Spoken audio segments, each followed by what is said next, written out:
So, in a kind of a surprising turn of events, the Indiana Fever have made yet another move this offseason, and they have signed Brianna Turner to the roster. Is a good defender. So this is probably a pretty good signing off the bench for the Indiana Fever. What's up, Fever fans? DB here. So happy to be here. So excited. I'll see you guys in May. All right, let's talk about it. The Indiana Fever just made a major move by signing Brianna Turner, a defensive specialist who has made a name for herself as one of the best shot blockers and rebounders in the WNBA. But here's the real question. Is this the missing piece Caitlin Clark and the Fever need to become championship contenders? Or is Indiana taking a gamble on a player who might not actually fit their system? Let's not sugarcoat it. Clark is an offensive juggernaut, but defense? That's where the Fever got exposed last season, especially in the playoffs. Now, they're bringing in Turner, Natasha Howard, DeWanna Bonner, and other veterans to balance things out. But will this actually work? Because let's be real, this move isn't without risks. Today, we're diving deep into the real impact of Brianna Turner's signing, what this means for Clark, Aaliyah Boston, and the Fever's championship hopes, and whether Indiana just made a genius move or a costly mistake. Let's get into it. First things first, Brianna Turner is a problem on defense. If there's one thing the Fever desperately needed, it was a lockdown interior defender, and Turner fits that mold perfectly. She's 6 feet 3 inches, long, athletic, and has elite shot-blocking instincts. She's a two-time WNBA All-Defensive Team selection, and her ability to control the paint is exactly what Indiana lacked last season. But here's where things get tricky. How does Turner fit into today's WNBA? The league has evolved. It's faster, more three-point heavy, and requires bigs who can switch onto guards and defend in space. Turner is great at protecting the rim and rebounding, but is she mobile enough to defend modern stretch bigs? Think about it. Teams like the Las Vegas Aces and New York Liberty are loaded with bigs who can step out and shoot threes. And if Turner struggles to guard the perimeter, she could become a liability in key moments. That's the big test here. Can Turner be more than just an interior defender? If she can switch on to smaller players and hold her own, this move is a home run. But if she gets exposed in space, Indiana might have just signed a player who won't be able to stay on the court in crunch time. Now let's talk about the other big issue. Brianna Turner brings elite defense, but almost zero offense. This is where things could get complicated. Caitlin Clark is an offensive machine who thrives in an open floor with space to operate. She's a deadly shooter, an elite passer, and needs teammates who can spread the floor and keep defenders honest. But here's the problem. Turner is not a scoring threat. She's averaging just 4.6 points per game for her career and doesn't stretch the floor. She doesn't shoot threes, doesn't take mid-range jumpers, and her offense comes strictly from putbacks, layups, and lobs. So what does that mean for Clark? It means that whenever Turner is on the floor, defenses won't have to guard her outside the paint.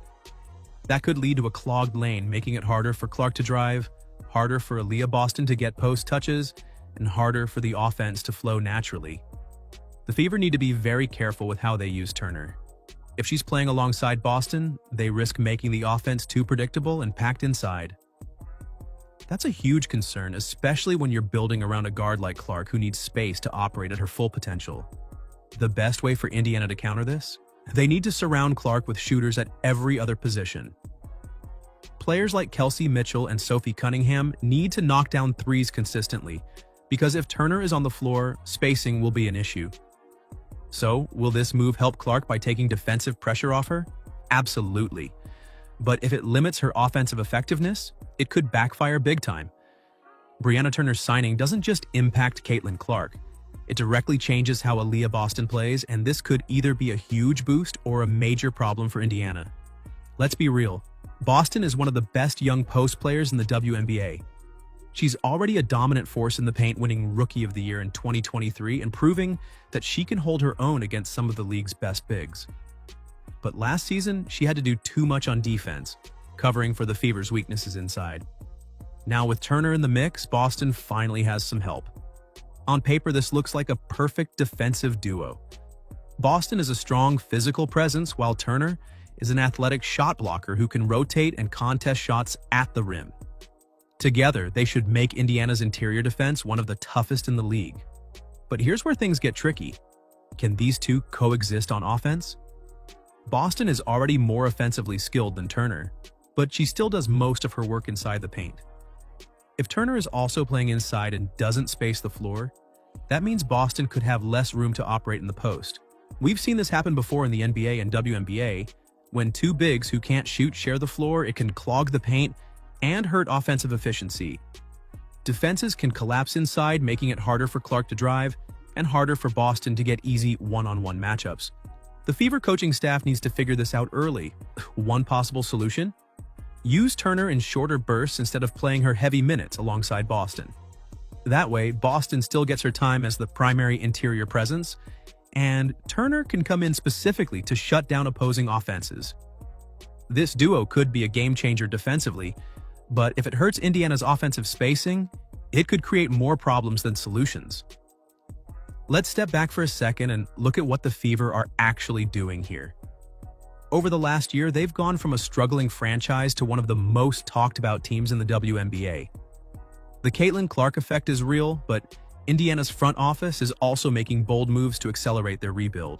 They're not just adding rookies and developing talent slowly, they're bringing in veteran champions like Natasha Howard, DeWanna Bonner, and now Brianna Turner.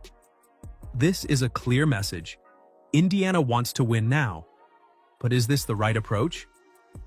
On one hand, these moves make sense. Clark is a once-in-a-generation talent, and if you wait too long to build around her, you risk wasting years of her prime.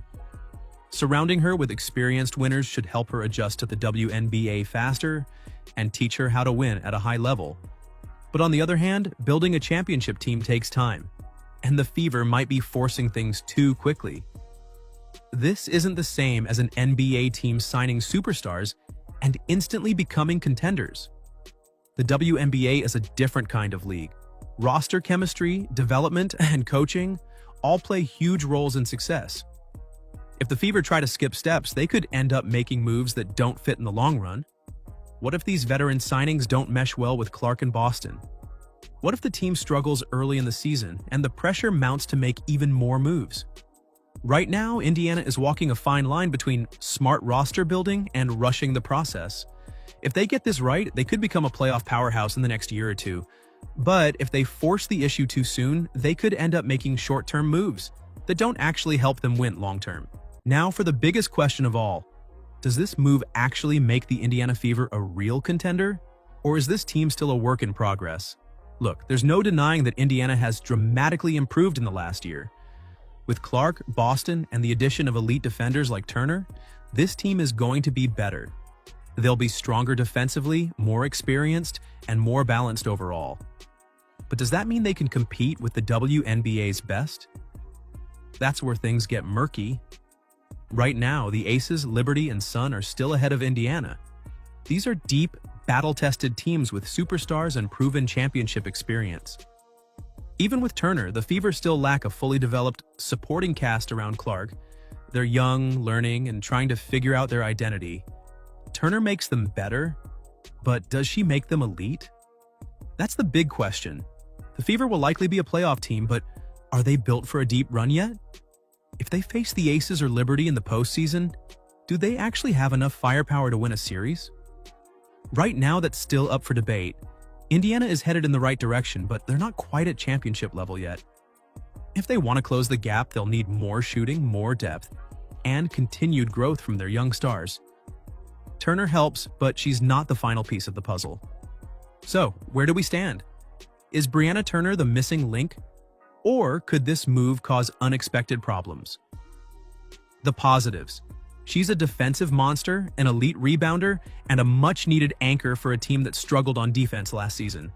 She gives the Fever toughness, experience, and leadership. The concerns: she's not an offensive threat, could clog the paint with Boston, and might struggle in a league that's moving toward more perimeter-oriented bigs. This move is not a guaranteed success, but it could be a step in the right direction if the Fever manage their rotations correctly and figure out how to balance their offense and defense. Indiana is taking big swings this offseason, and Turner is a part of that gamble. Will it pay off? Only time will tell. But one thing is for sure: This Fever team is no longer an afterthought. The pressure is on, the spotlight is bright, and expectations have never been higher. This season is going to be must-watch.